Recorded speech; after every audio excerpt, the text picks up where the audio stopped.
Apakah kalau sudah monetisasi kita masih bisa 131? Ini nih. Jadi kalau sudah monetisasi, ngapain kita 131? Ngapain kita lagi upload video kalau kita sudah monetisasi? Buat cari cuan supaya kita bisa gajian. Kita sanggup sampai berapa? Gajian di YouTube itu harus $100 ya, teman-teman. Asal teman-teman tahu perjuangan yang sebenarnya itu setelah dimonetisasi. Nah, kalau sebelum dimonetisasi, kalau hanya mengejar AdSense dan bergabung di program partner YouTube, itu belum perjuangan ya. Itu baru proses awalnya saja. Yang perjuangan yang sebenarnya itu setelah kita dimonetisasi, bagaimana otak kita itu berputar, bagaimana kita bisa menyisihkan waktu untuk bisa membuat konten, membagi waktu antara pekerjaan rutin kita sehari-hari dengan nge-YouTube. Jadi itulah proses dan itulah yang sebenarnya yang harus kita jalani sampai ke depannya. Kalau memang kita jadikan YouTube untuk tambah penghasilan kita sehari-hari, memperbaiki ekonomi kita, ya kita harus bisa membagi waktu dengan nge-YouTube antara pekerjaan kita sehari-hari. Karena sekarang teman-teman pilih mana? Pilih meninggalkan pekerjaan sehari-hari atau meninggalkan nge-YouTube. Sedangkan nge-YouTube juga bisa menghasilkan, pekerjaan sehari-hari juga bisa menghasilkan. Keduanya sama-sama bisa menghasilkan. Nah, tentunya kita tidak bisa memilih meninggalkan salah satunya kan. Karena keduanya ini menghasilkan. Tentunya kita harus memilih keduanya dan bagaimana kita bisa membagi waktu untuk bisa mengerjakan keduanya. Dan juga memutar otak bagaimana cara kita membuat video yang kreatif yang tidak membuat penonton bosan kalau video kita itu saja. Lain kalau tutorial ya. Kalau tutorial mungkin pembahasan kita selalu hal-hal terbaru. Tapi kalau nge-vlog, kalau vlog kita itu temanya yaitu itu saja, ya misalkan sekarang kalau tutorial masak, kalau masakannya itu saja, atau ngevlog, kalau ngevlognya itu saja, mulai berawal dari bangun pagi, aktivitas kita sehari-hari, ya kalau itu saja yang kita upload, tentunya lama-lama penonton kita akan bosan juga, ya kan?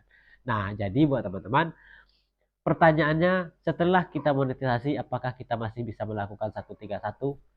Kalau saran saya, jangan ya, jangan ya teman-teman. Jangan lagi melakukan upload video untuk mengejar penayangan di YouTube supaya kita bisa gajian dan konten kita menghasilkan. Karena ketika kita sudah dimonetisasi, tentunya kita sudah terikat kontrak dengan YouTube. Nah, tentunya ketika kita terikat kontrak dengan YouTube yang namanya sebuah kerjasama dengan pihak kedua dengan YouTube, tentunya ada hal-hal dan persyaratan-persyaratan yang harus kita patuhi dan aturan-aturan yang tidak boleh kita langgar. Nah, ketika kita sudah bergabung dengan program partner YouTube, tentunya kita sudah menjalin kerjasama, tentunya aturan untuk channel kita ya juga semakin ketat. Salah-salah sedikit bisa-bisa monetisasi kita dicabut. Dan memang tidak ada ketentuan kebijakan selama ini tentang hal itu, tapi kita tidak tahu YouTube itu selalu memperbarui sistem.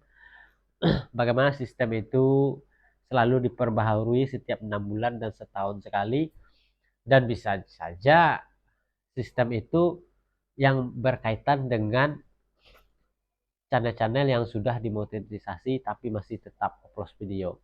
Nah, bisa-bisa channel kita salah satunya yang kena spam atau masalah dengan hal itu. Jadi buat teman-teman kalau ya sudah monetisasi jangan lakukan upload video itu lagi, karena lagi pula kalau kita selalu membiasakan upload video sampai channel kita pun sudah dimonetisasi, ya di mana sih letak keseriusan kita?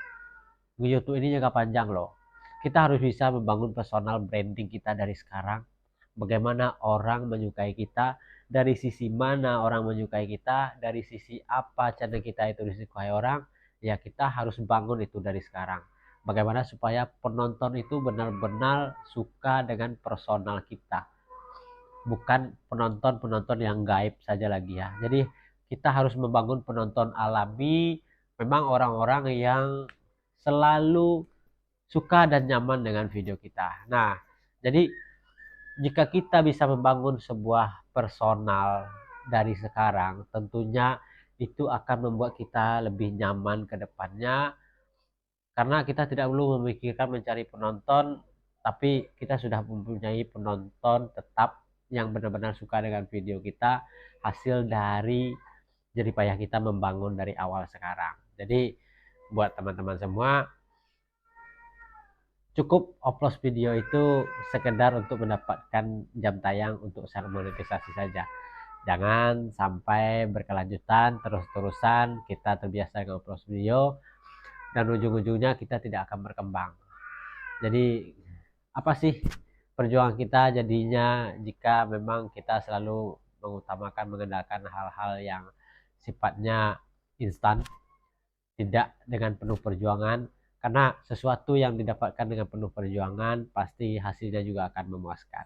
Oke, semoga ini bisa bermanfaat buat teman-teman, dan jangan lupa sekali lagi like video ini, subscribe channel ini, dan juga share video ini ke teman-teman kita. Semoga informasi yang saya sampaikan juga mungkin bermanfaat buat orang lain. Oke, sampai jumpa di video berikutnya. Salam dari dapur.